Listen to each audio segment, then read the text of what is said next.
How you doing, everybody? Vasu Vaddiparty here. My guest, Marty Lurie, the longtime pre- and post-game host for the San Francisco Giants on the weekends. Ordinarily, they would be on the Public House patio, which, for those that don't know, is a restaurant connected to the ballpark. It's Oracle Ballpark now, right, Marty? I think it's Oracle Ballpark now after 4 or 5 Yep, times. yep. I So, just say the ballpark because the name yeah, changes so often.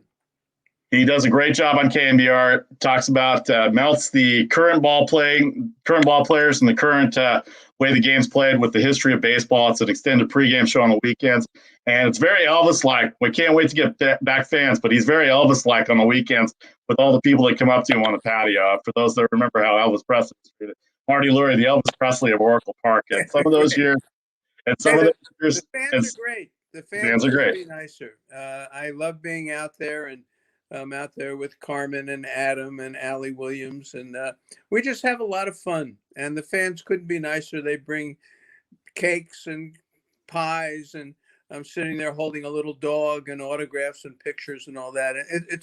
That's what the ballpark is all about. It's entertainment and having a good time. Well, Marty Lurie and I have been friends for years, and it's always good to see him and I appreciate the time. Thank you, Marty, for coming on. You're welcome. You're most welcome. Okay, so let's get to it. The San Francisco Giants. If you told me on Cinco de Mayo, first of all, I'd ask you how many margaritas you had. But if you told me on Cinco de Mayo the San Francisco Giants were going to have the best record in the National League on Cinco de Mayo, what would your answer be to anybody? Well, it depends when you ask me the question. If you asked me this morning, I'd say, well, that's not a surprise. If you asked me the question on, March 28th, I'd say, well, I just don't see that happening. But that's baseball, as I like to say it. We walk into a season fully a blank mosaic, as I like to say. And as we go through it day by day, the story unfolds, and you never know where it's going to go. Coming out of spring training, I knew they could hit. I knew they were an older team. I didn't know if they'd be healthy. And the pitching, again, would DeSclafani be okay? Would Wood be okay? He had the ablation procedure. Webb was fabulous. Cueto was awful in spring training. Gosman was okay. We just didn't know. They had a ton of bullpen guys who we've seen up in the big leagues now. So you didn't know coming out of spring training. So all the pieces kind of fit together, which I'm sure we'll touch on some of them. Well, you and I have been watching baseball a long time, so we see it's a different picture every year. You just never know coming into a season. San Francisco Giants. So if I had the assessment and I'm looking at the Giants, and obviously everybody's talking about the Dodgers and Padres coming into the year, and there they are and tied for second place at 17-14. 14 losses, surprising for the Dodgers for a lot of people. But San Francisco Giants at 18-12. I thought DeSclafani was a good move because anybody that gets out of Cincinnati, a fly ball pitcher like him, I thought San Francisco was perfect for him, and I thought he was going to have a good year. Aaron Sanchez, people don't remember, he was on the ALCS team that pitched against the Royals in 2015. He's got a good sinker, and he's pitched well so far for them.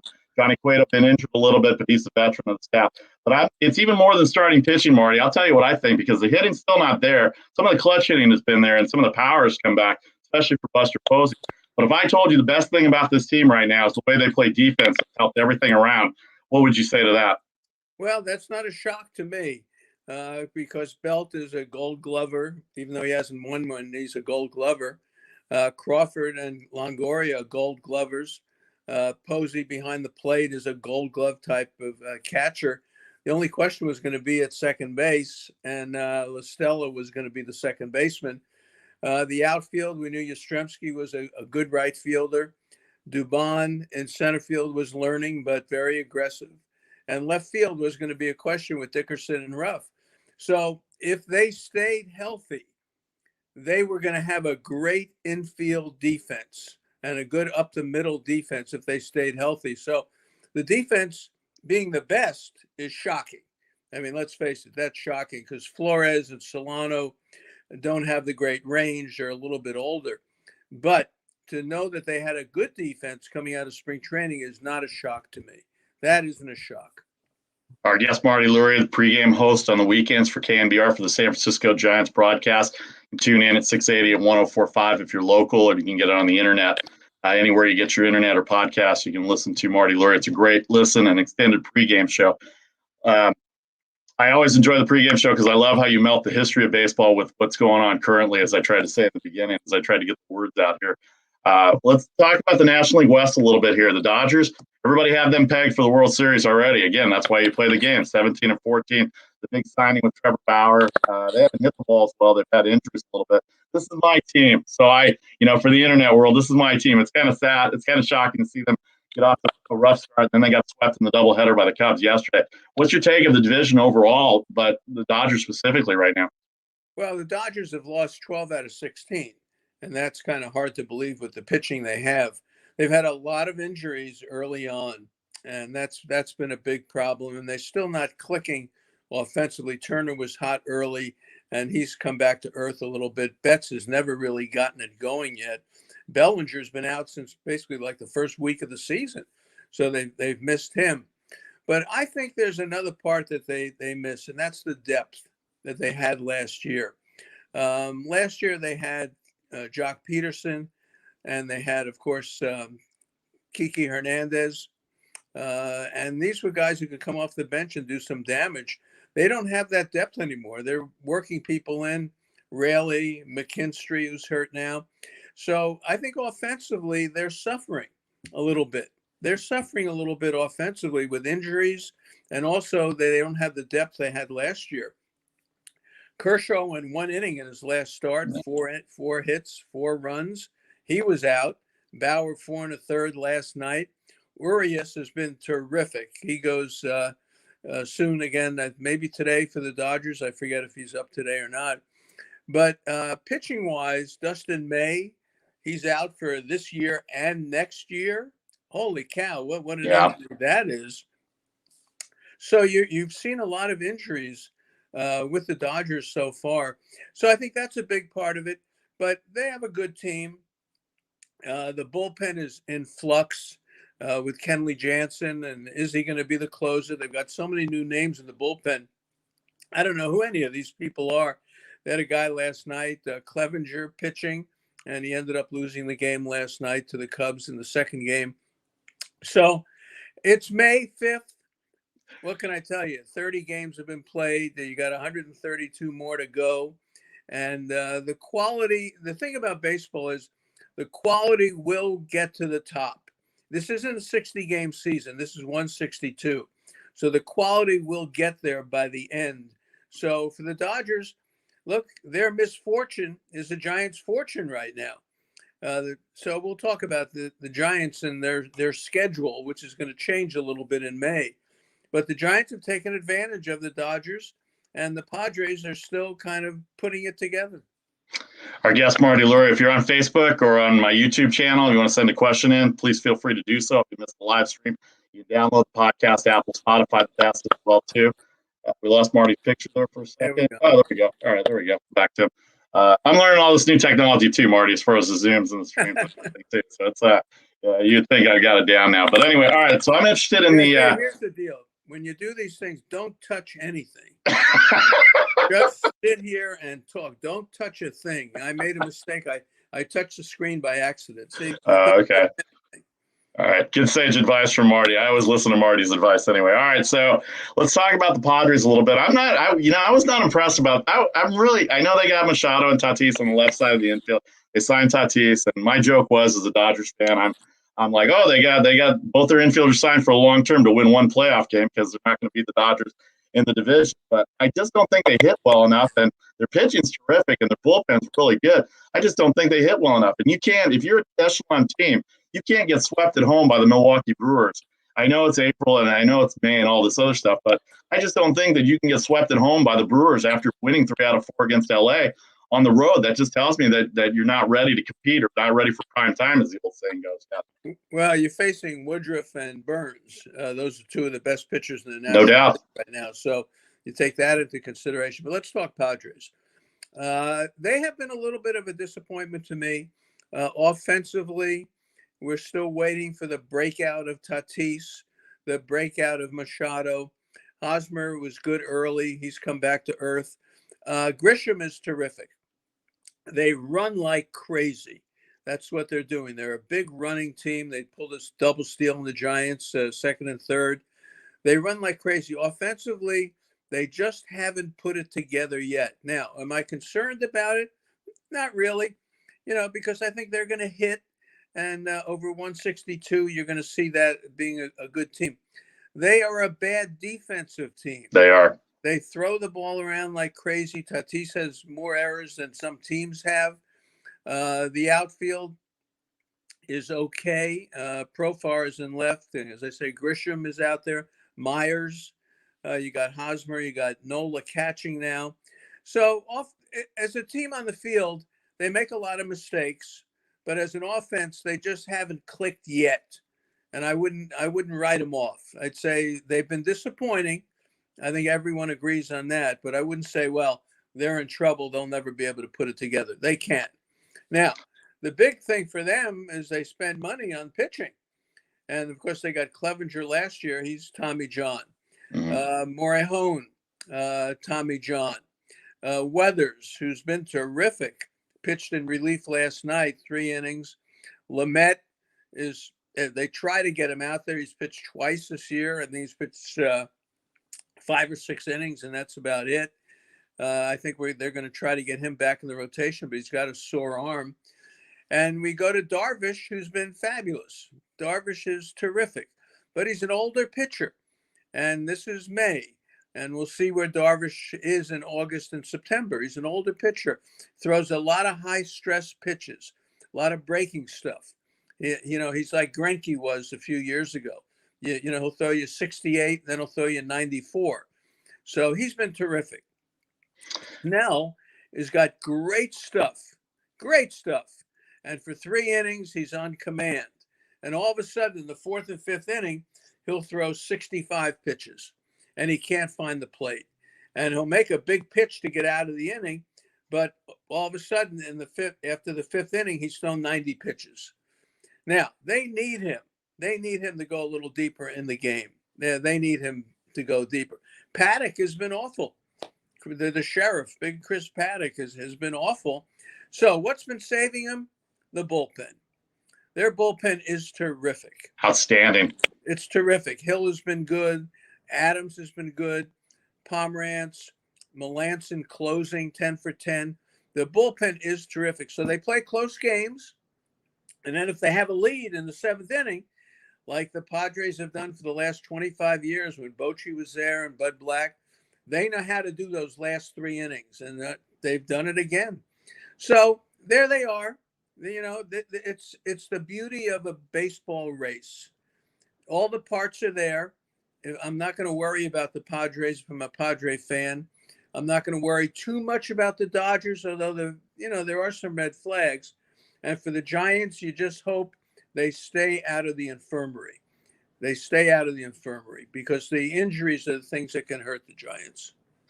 One more on the Giants with our guest Marty Lurie here. What do you think they need to do to keep this pace up? What have they done that surprised you in the first month? I know the defense has been great. We just mentioned that. The starting pitching. Bullpen's been a little lagging lately. Jake McGee got hurt a little bit. Last night was a tough game. For those that watch as we tape today, the Giants put a doubleheader. They should have won yesterday at Colorado. They gave up 6 at the bottom of the 7th, lost that game. Still the best record in the National League even after that loss. So what surprised you about the first month, and what do you think they need to do to keep going in this direction? They got to keep pitching.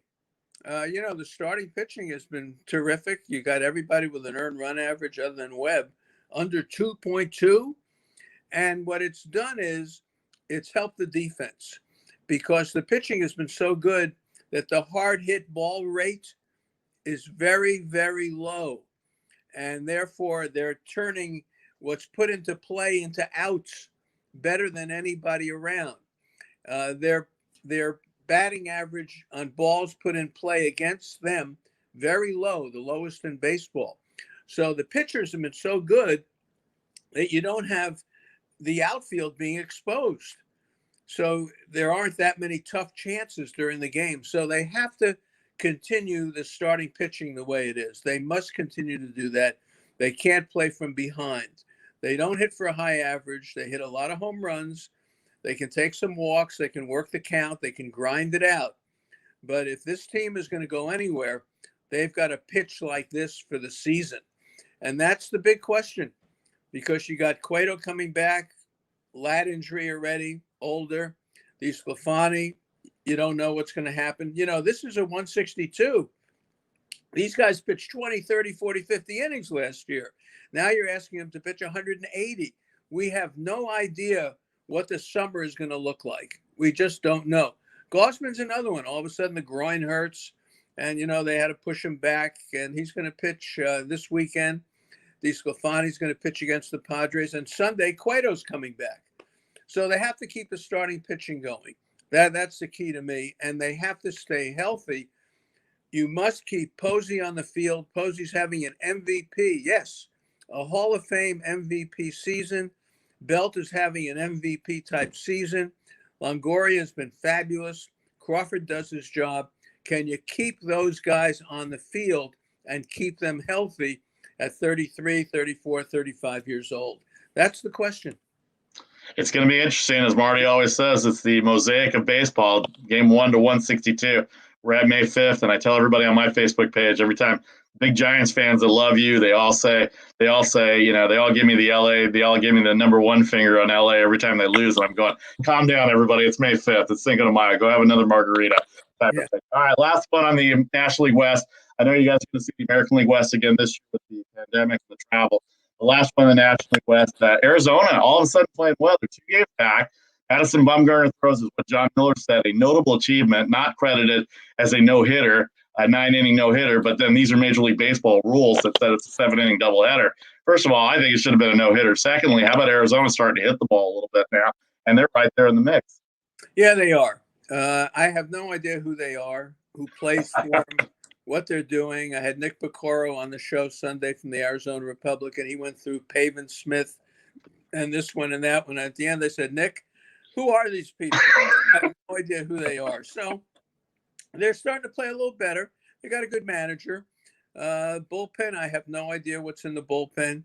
Bumgarner has had 3 great starts in a row. And they told him, forget about the analytics, forget about everything. Just be Madison Bumgarner. And he went out and he's been Madison Bumgarner. And 7-inning no-hitter, who cares what they call it? The guy pitched no-hit ball for 7 innings. And prior to that, the start before that, he did well. But prior to that, he was the worst pitcher in baseball. Right. So if he figured something out, and whatever it is, more power to him. We love him, and it's going to be fun to watch him. But Arizona, who knows? If they could play 500 ball, it'd be fabulous. But I have no idea who they are. Yeah, I don't think anybody does. Knows who they are. Yeah, we'll find out in July. We'll find out by July what happens. Marte is hurt for them. Yep. They've had some injuries. Walker's now back. But I'm talking about names. I have no idea who I'm talking about. I don't think a lot of casual baseball fans do know either, Marty. Let's there's nothing really to talk about Colorado. I will say this. I root for Ryan McMahon. I grew up with his dad in San Jose. So Ryan McMahon's having a great year for Colorado, and that's probably the highlight for their season. Yeah, right now. Black, you got to feel for Buddy Black. I do. I feel really bad for him. Because he's a great pitching coach, and they just can't get the pitching in there, and it's a tough place to play. Well, and it's hard to watch baseball there. It's Colorado. Yeah, it's hard to watch baseball there. I look at Buddy and I look at Steve Foster. What could they possibly say to each other? What are they going to say? And they bring in relievers, they walk people and all that. It's a mess. Buddy Black to me is starting to look like Roger Stone. He's looking like the guy we see on TV. Just got the reference. Really. And Mike Tachman looks like Trump's lawyer, Michael Cohen. I watched too much CNN for about a year and a half. Everybody's starting to look like someone from politics now. That's all we did last year, Marty. At least it's either streaming videos or CNN. Anything like that. We lived with CNN. That was it. I'll tell you, I had a couple of, just to get off topic here for a second. I was talking to a prominent football coach, a former football coach, both pro and college, Texas, Kansas City Chiefs. And you know how football coaches are. And I don't know, you haven't done football in a long time, but coaches have to control everything. And last year, no playbook, no precedent setting, a role, no nothing. I always wondered how football coaches who have a different mentality than you and I are handle the 2020 when there's no game plan in place. And it was just rough on some of these guys that I talked to. All right, Marty Lurie, our guest here from KNBR, does the weekend pregame shows. Hopefully we'll all get back out there and be able to see him on the patio. It's a great experience to be out there at the public house. Let's talk about the American League West. The pandemic has kind of kept the American League West in the same rotation. The Oakland A's is a team that you covered for a lot of years before. You were the pregame and postgame host for a lot of years. I think people sometimes forget that, but they're the best record in baseball. They start off 1-6. They get a 12-game winning streak, and now here they are, 19-12. I don't want to say treading water since that 12-game winning streak, but 19-12, really, really better than I thought they were. I'm still not sold on Luzardo and Montas, but obviously Matt Chapman and Matt Olson and the cornerstones there. Their relieving has been so-so. You got your old friend Sergio Romo out there from the Giants days. What are the A's doing in your mind that you're? I don't know how much you're watching the American League, but what are the A's doing in your mind that are getting them to the best record in the American League overall? Actually, Jed Lowry has been fabulous. He's part of the winning combination every night. Laureano has been hot in center field. They have a great manager in Bob Melvin. He knows how to handle the pitching. Luzardo played one too many video games, and now he's got a fractured pinky finger, so he's out for a bit. But they're a very solid team. They have decent starting pitching. They hit home runs. They're more walk-off wins for the A's. You can't get them through the ninth inning. If you're the opposition, you can't get them through the ninth inning. It's very hard to do it. They're just a good team. They're solid. They're catching the ball. They've got the best fielding third baseman, best fielding first baseman in those two guys. Shortstop Andrews isn't hitting a lick, but he's all right. Mitch Moreland. They're a good, solid team. This is a good race. Anything could happen. Seattle, I just don't think they hit enough. I love Kikuchi. He's been terrific. They just don't. They're not solid enough. They're a long ways away when it's all said and done. Houston is still a decent core team. They are. And they handle the A's pretty well. So I expect Houston to be there. The Angels, better than I thought. Their pitching is a little better than I thought. Mike Trout is having a great year that nobody knows about. And we'll see what happens with them. And Texas is just awful. Yeah. Just awful. Let me ask you about Mike Trout. I'm glad you brought him up because I was going to ask you because nobody does know about him, and he's not a self-promoting type of guy. And it's hard to keep, and we know what baseball, as far as the casual fans go, they don't usually tune in until after July. Mike Trout's only been to the playoffs one time in his entire 10-year career, and that's bad for baseball from the standpoint of nobody knows who he is. What do you think baseball, I know you're a philosophical guy and you like to wax poetic, but what do you think baseball's got to do to get the fringe fan back to the ballpark? Because obviously not now pandemic, but just in general, what they got to do down the stretch. Well, I think you just have to play baseball, to tell you the truth. And they should have expanded the playoffs to have more teams, to get more people involved, because we're coming off a pandemic. It's not that easy to get fans back to the park for health reasons and just to get them interested again in watching a game from the park and not watching a game as we would be doing on streaming or something like that. So I think you just have to work in getting the people back and put the product out on the field. There are going to be changes. They want to speed up the game. The 3-batter rule for the relief pitcher, the 7-inning doubleheader, which I can't stand. Hate that. The extra inning, putting the guy on second base. Hate that too. Not necessary. And that's what they're doing. So we'll see where they go with it. But someone like Trout, you need the stars. Acuna, you need to know him. DeGrom, you need to know these people and become household names. And they're young. DeGrom isn't, but the offensive side, a lot of them are younger, and they've got to learn to market these people, because Trout's been in the playoffs one time and he struck out a million times. Mm-hmm. It was awful. And now the guy's hitting 420 and nobody knows anything about it. Nothing. And he's having a fabulous season. So they got to do a better job of marketing their players. You watched the NFL draft the other night. Come on. This was like the Oscars. And the baseball draft, they have, Mike Murphy, who we love, bringing the card up, to the commissioner.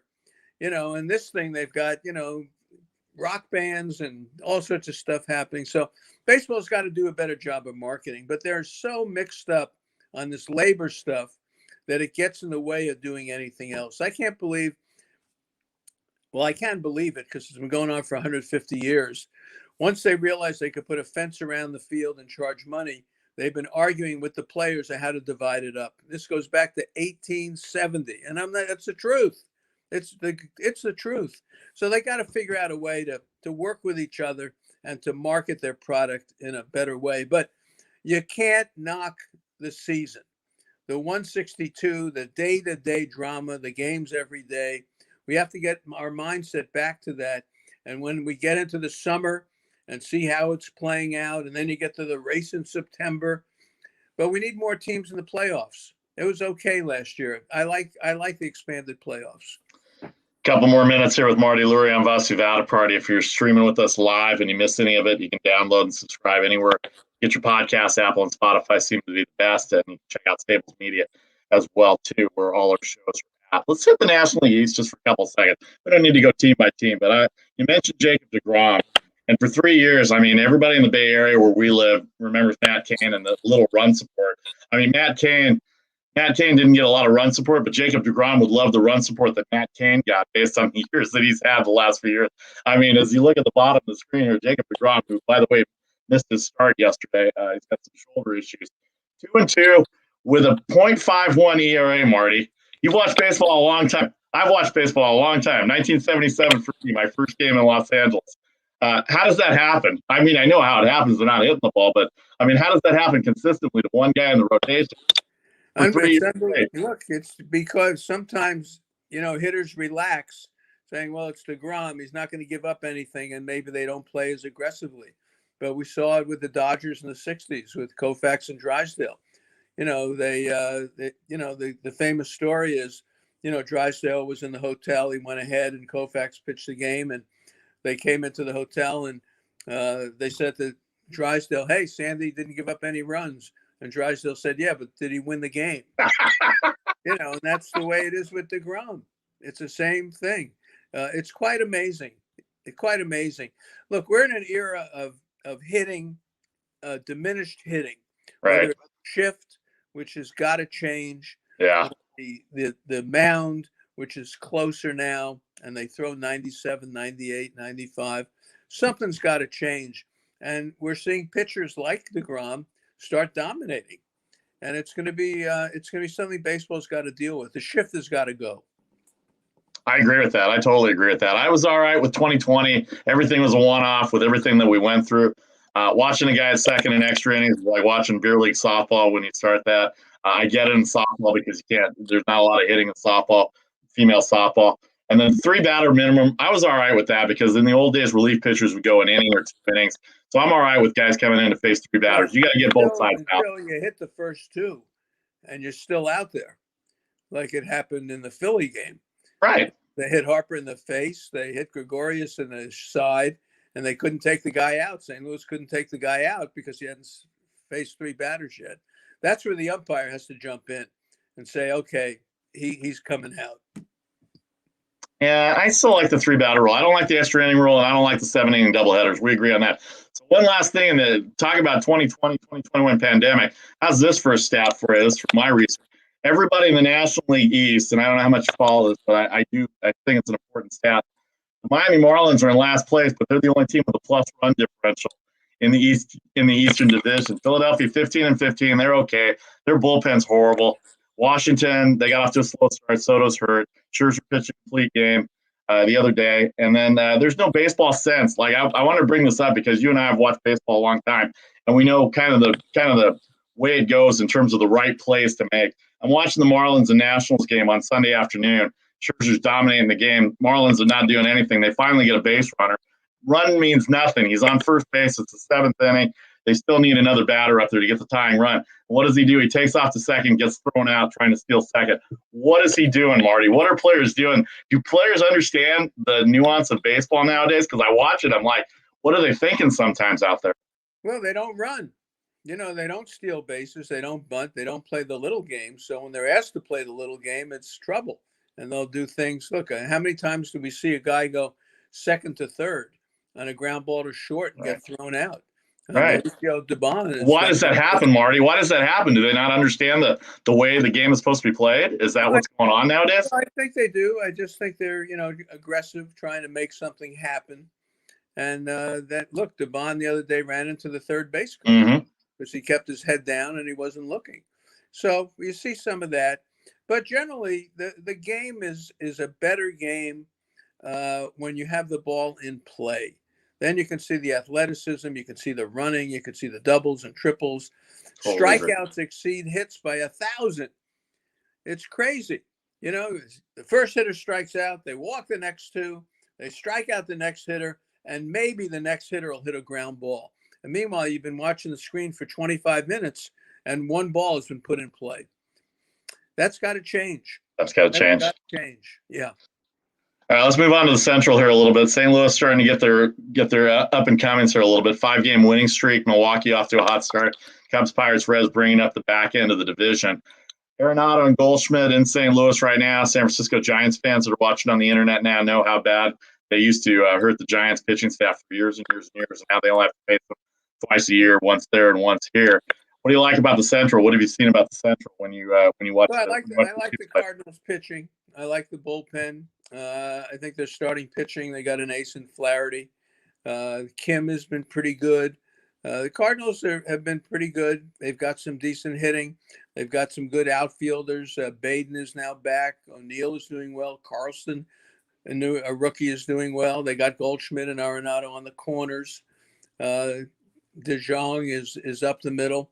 They're a good team. I think the Cardinals are the best team. The Brewers don't hit. And Yelich is going out to the disabled list again. They can't figure out what's wrong with his back. And they just don't hit enough. But, boy, the Brewers bullpen, outstanding. Fabulous. Suter. They got another guy, Williams, who throws 100. He's not been that good this year, but he's solid. And they got Burns, who's on the COVID list, I think, who has got 50 walks and no strikeouts. 50 strikeouts and no walks. 50 strikeouts and no walks. And then you got Woodruff, who's pitched great. And then you got Hauser and, players like that. So I think the Brewers and the Cardinals are the best teams. But the Pirates can be a pain in the neck. They are. They got a closer, Richard Rodriguez, who was retired like 28 or 30 in a row over, 9 or 10 games. And they have some bullpen. Crick has been terrific. The Cubs have some incentive because there's so many free agents, Brian and Rizzo and those guys, see what's going to buy is. And then, of course, you get Cincinnati. They're terrible. There's just something about them. They do not live up to their potential. And I think Amir Garrett is a symbol of what goes on. You got to have more respect for the game than Amir Garrett and take everybody on all the time. And I think that's sort of a symbol of the Reds right now. I think they're in trouble. All right, one last American League question here before I get you out of here. The Kansas City Royals, the Boston Red Sox, the Seattle Mariners, and the Chicago White Sox. If I gave you a choice of those 4 teams in a hat, who do you think is going to come out of those 4? Because 3 of those teams are surprises, and the White Sox were expected to win. Yeah. What color are your socks? White. Then you got the right socks on. They're the best team of that crowd. I like the White Sox a lot. I was born in Chicago. That's my team. If I had to pick an American League team, that's my team. But as goofy as Tony La Russa has been, and he's made a lot of strange moves within the game, he really has. He's trying to learn his personnel. Well, meanwhile, he's cost the team probably 3 or 4 games with crazy moves. But all in all, I think when push comes to shove, the White Sox are the best team in that division. But believe me, there's no guarantee. You may be wearing Red Sox before the end of the season. Oh, don't say that. I have too many Red Sox friends in the Bay Area that are out here. There's just too many of them. Well, it's always good to have 162 games back. We went through the pandemic. Let me ask you this. I mean, we already went through it, how you handled the pandemic and everything like that. It was just a rough year. Glad to see you're healthy. This your mean Mercedes for the White Sox has been a big story for them. That's the thing I like about Marty. Marty brings out the stories of baseball as well as the nuts and bolts of the game. It's a great pregame show, an extended pregame show, an hour and a half with Terry Crowley and our mutual friend Bill Lasky. What do you do, an hour and a half before the game time? Well, that's when you get there, but we've been on, we're 3 to 4 hours before game time. So if it's a 1 o'clock start, we come on at 9 o'clock. You show up usually about 11. With an adult beverage in my hand. That's correct. You walk up there and we say, "Hey, Vasu, how are you?" And it's 11 o'clock already. And we've been working, for 3 hours. That's how I put these shows together, Marty. I barely did any research. I just let you talk. That's okay. And don't forget, tomorrow is Willie Mays' 90th birthday. That's right. I wanted to talk about that. So you developed a nice – that's the last thing I was going to get to. you developed a nice relationship with your affiliation with the Giants over the years with Willie Mays, and to the point where he comes out to the patio and everybody stands and gives him the ovation that he deserves. But number 90 for number 24 tomorrow. How about that? How's he doing, first of all? I know his eyesight's been pretty poor the last few years, but from everything that I've heard and every time that you talk about him on the air when I listen, he seems to be in good spirits and still in pretty good health for being 90. Well, it's great. Last time I saw him was in Scottsdale, and that was last March. And we sat and talked, and I think we put the picture up on Facebook. And, he's fabulous. He's fabulous. He's a wonderful man. I'm so happy. The 90th birthday, what a milestone. We know he's challenged with his eyesight, but his mind is so sharp. He remembers everything. And one of the thrills of my life is getting to know him. I'm a kid from Brooklyn. Come on, I saw him play for the New York Giants against the Dodgers at Ebbets Field. And all of a sudden now I'm interviewing Willie Mays. And if that's a baseball story, that's one that people would not believe. So I love Willie. When I first met him, about 15 years ago, I guess, or maybe it was before that. But when I first really got to know him, it was at spring training. And we're talking about the Cincinnati Reds from 1956. And of course, this was a team that had tremendous home runs and a lot of all-stars. They stuffed the ballot box in the all-star game the next year and everything. So he said, all right, name them. Name the Cincinnati Reds, And I said, well, Kluszewski and Temple and McMillan and Post and Frank Robinson and Gus Bell and Ed Bailey. He says, yeah, but who was playing third? And I looked at him, I said, Ray Jablonski. And when I said that, his face changed. And from that day forward, he showed me some respect. And he chose me to be his interviewer we've done about a half a dozen shows in front of 1,000 people. I flew to Atlanta with him to talk before Coca-Cola. And it's been a thrill of my life to know him. And anyone who gets to know him, he's got a rich, rich personality. He's generous. He loves children. And when you walk away, if you shook the hand of Willie Mays, you said, I met the greatest that ever played. And he's a great man, too. He's a very generous man. And if you meet him and you say, Jesus, Willie, I like your jacket. Next thing you know, you'll be wearing his jacket. Yeah. He's the greatest Giant of all time. There's no doubt about it. He's the greatest Giant of all time. He's a great guy, and we love him. And we did shows with him for Tommy Bahama. And, of course, he would go in and he, leave wearing, 6 jackets and 3 shirts and all that. And he'd say, well, come on, you should go get him. I said, look, you're Willie Mays. I'm not. Okay? I can't do that. So he goes back to the 50s of coming up with the New York Giants, but he played as a kid for the Birmingham Black Barons in the mid-40s. Right. A high school kid. He would go on the trips. He'd have to come back to high school and write a story about the cities that he had gone to. He's had an amazing life, and I'm so happy he could be 90 years old. I really am. It's one of the treasures for all of us in the Bay Area. Thank God he's okay. Considering the year we've had with the loss of Hall of Famers, either through the pandemic or other illnesses or natural causes or whatever the case is, it's great to have Willie Mays be around at number 90. I did get to meet him once. I did say hi. I got about 5 seconds with him. It's a big deal. He was on the patio. It's a huge deal. Even for somebody who didn't watch him play, it's a huge deal because you know who Willie Mays is. Let me ask you this before you go. You talk about Willie Mays, and I hear your shows. A lot of it's on current baseball. But I know you, and we've known each other for a long time, and I know your background in baseball goes when you were a kid. You said growing up in New York, you were a Brooklyn Dodgers fan, and how did you love a baseball come to Marty? Well, it became part of my life. It became my unconditional friend. My father died when I was 4 and a half in 1950, and my uncle Abe, who was a Brooklyn Dodger fan, introduced me to baseball, and baseball became my friend. Don't forget, this was the golden era of baseball in New York. Willie, Mickey, and the Duke, baseball cards and everything else, and it gave me that stability, that unconditional friend that would be there for me every day in a very traumatic turmoil part of my life. Baseball was there for me. So I became just like every kid in Brooklyn. If you're a Dodger fan, which I was as a little kid, and Giant fans lived across the street, you didn't talk to them. There weren't any Yankee fans in Brooklyn. That's the way life was. But as I grew up a little bit more, and the St. Louis Browns moved to Baltimore, and they played the Yankees on TV, and the game was shown from Baltimore. And here, I'm 1954, I'm 8 years old, and I'm looking at the hat with the bird on it. And I really liked it. And I was a member of the Audubon Society. I guess I like birds. So I became a lifelong Baltimore Oriole fan. And I was an Oriole fan from that 1954 right until I started doing this stuff when I first met you in 1995, 96, when I first started doing this stuff. Then and I changed your life forever. Then I became a baseball fan. But for me, it was Jackie Robinson, the movie 42. I was one of those kids that idolized him.